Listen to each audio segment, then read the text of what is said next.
Hey, I'm Chris. This is Christian Libalegar.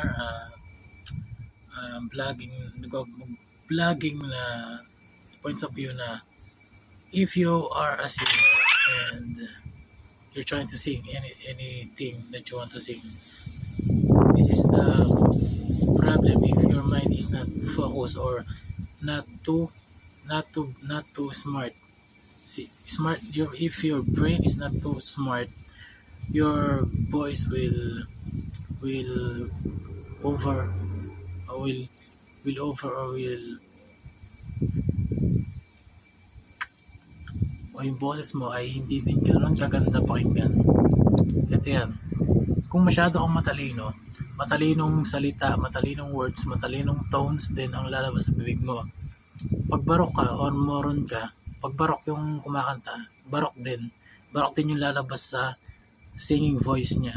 Kasi nga, kung ano yung nasa isip natin, yun ang ipoproduce ng boses natin para ikanta. Para kantahin yung isang awitin na kakantahin natin. Let's say, napakatalino mo, sobrang talino mo na. Yung tono ng boses mo, sobrang talino din. Napakaganda pakinggan kasi napakatalino mo. Pag hindi ka masyadong matalino or anything na sabihin natin na hindi ka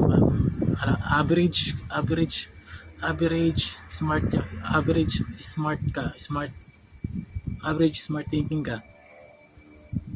So, yung tone mo, hindi rin ganun kaganda. Kaya dapat naging barok ako. Pero barok na rin yung singer ako, pero barok na rin yung kanta ko. Kumbaga, hindi na ganun kaganda. Pag yung sobrang napakalinis ang isip mo, napakatulin mag-isip ng processor ng isip mo, yung tono na gusto mong gawin, magagawa mo kasi nga malinis yung utak mo. Malinis yung pagkakanta mo, walang alam mo yung nota kasi nga active yung isip mo. Ayan. Pag naging barok ka, yung pananalita mo magiging barok din yan. Kaya yun. Sa mga singer, try yung gawing active yung isip nyo sa mga bagay na tatalino kayo para yung mga words and dictions nyo sa pagkanta ay gumanda din. Yun, alright.